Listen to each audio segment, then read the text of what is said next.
कहते हैं कि दुनिया में मन सबसे ज़्यादा शक्तिशाली चीज़ होती है। अगर किसी चीज़ को तुम पूरे मन से चाहो तो तुम उसे हासिल कर सकते हो। ये मैं नहीं कहती, ये सभी महापुरुषों का कहना है।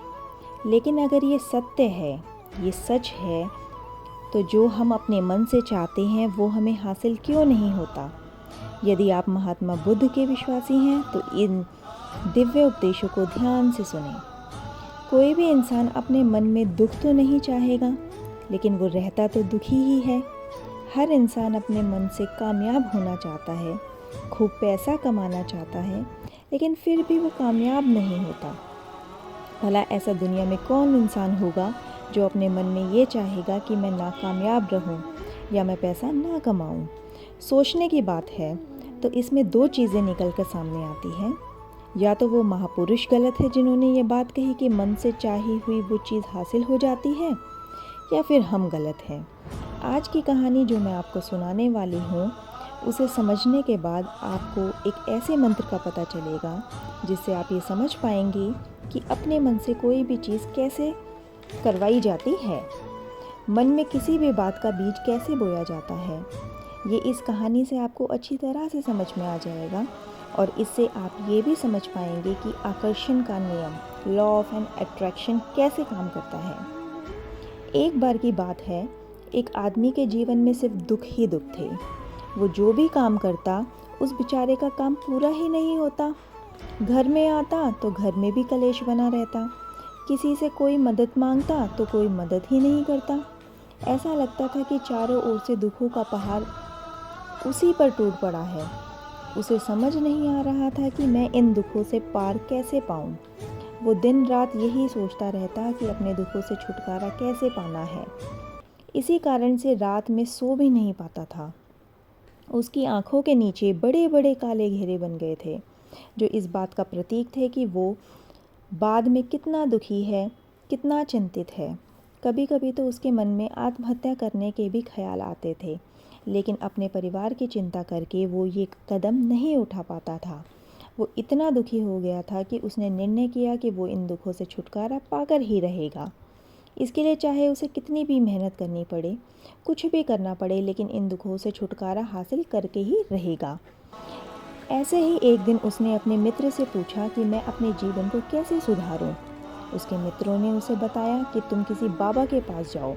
बाबाओं के पास ऐसा मंत्र होता है जिससे सारे दुख मिट जाते हैं, जीवन में खुशियाँ भर जाती हैं और धन संपदा भी हासिल हो जाती है। तुम किसी ऐसे बाबा को ढूंढ लो, बस तुम्हारा काम बन जाएगा।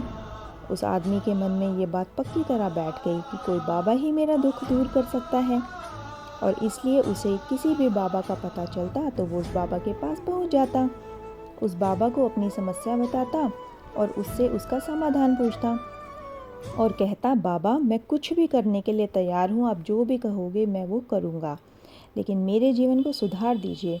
बाबा उसे कुछ टोने टोटके बताते करने के लिए और बदले में दान दक्षिणा ले लेते कि ये टोना टोटका करने के बाद तुम्हारे घर में सुख शांति बनी रहेगी। वो आदमी पूरी विधि के साथ टोने टोटके करने लगा, लेकिन उसके जीवन में कुछ भी बदलाव नहीं आया। इसके विपरीत उसका जीवन और ज़्यादा दुखी हो गया। जो बाबा उसे टोना टोटका करने को कहते, वो उसके बदले में दान दक्षिणा भी लेता था, जिससे उसका धन भी खत्म होता जा रहा था। तब उसे लगा कि बाबाओं के पास जाने से तो मेरे जीवन में दुख कम होने की बजाय बढ़ते ही जा रहे हैं, तो मुझे क्या करना चाहिए? बाबाओं के पास जाऊं या ना जाऊं? फिर एक दिन किसी आदमी ने उसे बताया कि तुम पंडित को बुलाकर अपने घर में हवन करवा लो। हवन होगा, घर शुद्ध हो जाएगा, कोई भी बुरी ऊर्जा होगी घर से बाहर चली जाएगी। उस आदमी के मन में अब ये बात बैठ गई और उसने एक पंडित को बुलाकर हवन करवा दिया। हवन अच्छी तरह से संपन्न हुआ। बदले में पंडित ने अच्छी दान दक्षिणा ली और वो वहाँ से विदा हो गया। लेकिन कुछ दिनों बाद उस आदमी को महसूस हुआ कि अब भी उसके जीवन से कोई बदलाव नहीं आया। अब वो आदमी पूरी तरह से दुखी हो गया। अब उसे लगने लगा कि दुख मेरे जीवन से कभी समाप्त नहीं होगा। जब वो आदमी वहाँ पहुँचता है तो वह बाबा ध्यान में बैठे हुए थे। ये देखकर तो आदमी वहीं पर चुपचाप बैठकर ध्यान से बाहर आने का उनका इंतज़ार करता है। थोड़ी देर बाद बाबा ने आंखें खोली तो सामने दुखी व परेशान युवक को बैठे देखा। उसे संबोधित करते हुए बाबा ने पूछा कि बच्चा, क्या चाहते हो? बाबा के पास क्या लेने आए हो? उस आदमी ने कहा, बाबा, मैं अपने जीवन से बहुत परेशान हूँ। मैंने इन दुखों को दूर करने के लिए बहुत सारे रास्ते अपनाए, हर वो तरकीब करके देखी जो किसी बाबा ने बताई, लेकिन इससे मेरे जीवन के दुखों में कोई कमी नहीं आई। कभी कभी तो मैं आत्महत्या करने की सोचता हूँ, लेकिन अपने परिवार की सोचकर मैं ये कदम नहीं उठा पाता। मैंने आपके बारे में बहुत सुना है बाबा, मैं बहुत उम्मीद के साथ आपके पास आया हूँ। मुझे कोई ऐसा मार्ग बताएं कि मुझे अपने दुखों से छुटकारा मिल जाए। बाबा ने महसूस किया कि ये आदमी तो सच में बहुत परेशान है। बाबा ने उसे कहा कि बच्चा, दुखों को दूर करने के लिए मंत्र ऐसे नहीं मिलते, इसके लिए कुछ करना पड़ता है। तुम कुछ कर सकते हो क्या? ये सुनकर उस आदमी ने ये सोचा कि ये बाबा भी मुझसे दान दक्षिणा ही मांगेंगे, लेकिन और कोई रास्ता ना पाकर उस आदमी ने कहा, बाबा, आपको जितनी भी दक्षिणा चाहिए मैं देने को तैयार हूँ। बाबा ने कहा कि दान दक्षिणा तो बहुत छोटी चीज़ है, मुझे कुछ नहीं चाहिए। तो ये सुनकर वो आदमी बोला, बाबा, मैं अंगारों पर चलने के लिए भी तैयार हूँ, बताओ मुझे क्या करना है, बस मुझे इन दुखों से मुक्ति चाहिए। तो बाबा ने कहा, अंगारों पर चलने वाली छोटी चीज़ मैं तुमसे नहीं कराने वाला। मैं जो तुमसे कराने वाला हूँ वो बहुत कठिन मंत्र है, क्या तुम कर पाओगे? तो उस आदमी ने कहा, मैं कुछ भी करने के लिए तैयार हूँ, आप बस आज्ञा दें। तो बाबा ने कहा, आज जब तुम घर जाओ तो ये दोहराते जाना कि मैं सुखी हूँ, मैं सुखी हूँ। बार बार यही दोहराते जाना कि मैं सुखी हूँ, मैं सुखी हूँ। और याद रहे कि ये ज़ुबान पर नहीं आना चाहिए, बस मन में ही दोहराना है। तो इस पर वह आदमी हंसकर बोला, बाबा, बस इतनी सी बात, ये तो चुटकी बजाते ही कर लूँगा। और वह वहाँ से जाने लगा। पीछे से बाबा ने कहा, बच्चा, एक बात का ध्यान रहे, जब तुम यह मंत्र मन में दोहराओ तो तुम्हारे मन में बंदर का विचार ना आए, बंदर का ख्याल भी नहीं आना चाहिए, तो ही ये मंत्र सिद्ध होगा। वह आदमी बोला, बाबा, मुझे तो आज तक बंदर का कोई ख्याल ही नहीं आया, तो अब क्या आएगा? आप चिंता ना करिए बाबा, मैं मन में बस यही दोहराऊंगा कि मैं सुखी हूँ, मैं सुखी हूँ। यह कहकर वो आदमी वहाँ से कुछ ही दूर पहुँचा था कि उसके मन में बंदर का ख्याल आ गया। बंदर का ख्याल एक बार आया और चला भी गया, लेकिन उस आदमी ने सोचा कि आज तक तो मेरे मन में बंदर का विचार कभी नहीं आया, फिर आज क्यों आया? और ऐसा करके उसने बंदर के विचार को पकड़ लिया। ये भूल गया कि मुझे क्या मंत्र दोहराना है। थोड़ी देर बाद उसे होश आया तो वह फिर से मंत्र दोहराने लगा, मैं सुखी हूँ, मैं सुखी हूँ। थोड़ी आगे चला तो बंदर उसे दिखाई दे गया, फिर से बंदर का विचार उठ गया। अब ऐसे ही करते करते वह घर पहुँचा। वहाँ अपनी बीवी से बोला, हे बंदरिया, मुझे खाने में बंदर परोस दो।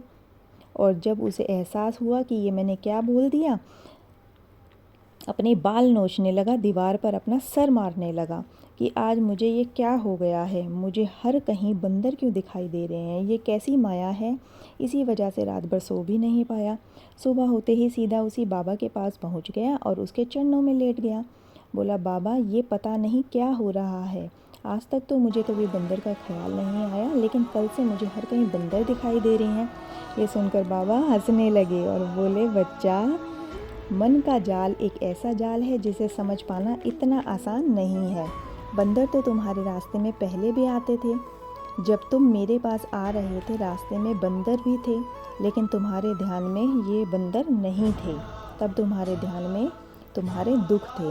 इसके बाद बाबा ने उसे बताया, बच्चा, हम जिस चीज़ से दूर भागना चाहते हैं वही चीज़ हमारे मन में बहुत गहरे में प्रविष्ट हो जाती है, वो हमारे गहरे मन में समा जाती हैं। असल में हम जिस चीज़ से छुटकारा पाना चाहते हैं उससे छुटकारा इसलिए पाना चाहते हैं क्योंकि वह चीज़ हमारे साथ बहुत गहरे से जुड़ी है, और जितना हम उससे छुटकारा पाना चाहते हैं वो उतना ही हमारे साथ जुड़ती चली जाती है। ऊपर से तो हम चाहते हैं सुखी होना, कि मैं सुखी हूँ, मैं सुखी हूँ, हमारे होठ भी यही बोलते हैं, लेकिन हमारे मन में दुख समाये हुए होते हैं। इसलिए हमारे केवल बोलने से कि मैं सुखी हूँ हम सुखी नहीं होंगे जब तक यह बात हमारे मन में प्रविष्ट नहीं होगी। उस आदमी ने पूछा कि बाबा, ये मंत्र हमारे अंतर मन में प्रविष्ट कैसे होगा? तो बाबा ने कहा, बच्चा, अपने दुखों से लड़ना बंद कर। जब तक तुम अपने दुखों से छुटकारा पाना चाहोगे, वे दुख तुमसे चिपके रहेंगे।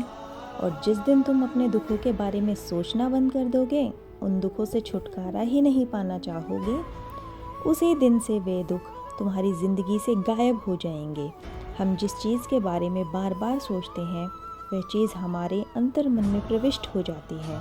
हम बार बार दुखों से छुटकारा पाने के बारे में सोचते हैं और वह हमारे गहरे मन में बैठ जाती है। अक्सर आदमी धूम्रपान, शराब छोड़ना चाहता है। वह खुद से सुबह ये वादा करता है कि मैं ये सब कुछ छोड़ दूंगा, लेकिन शाम को जब वह घर लौटता है तो नशे में चूर होकर आता है। ऐसा क्यों होता है कि जो हम सोच रहे हैं वो कर ही नहीं पा रहे हैं? असल में हम उस चीज़ को बहुत ही ज़्यादा अहमियत दे रहे हैं।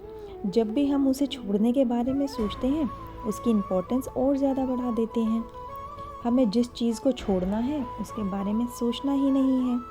जब हम इस मंत्र को समझ जाते हैं तो वो हम अपने जीवन में जो भी पाना चाहते हैं उसे अपने अंतर मन में डाल सकते हैं। और एक बार वह लक्ष्य हमारे अंतर मन में बैठ जाता है तो सफलता पाना मुश्किल नहीं होता है।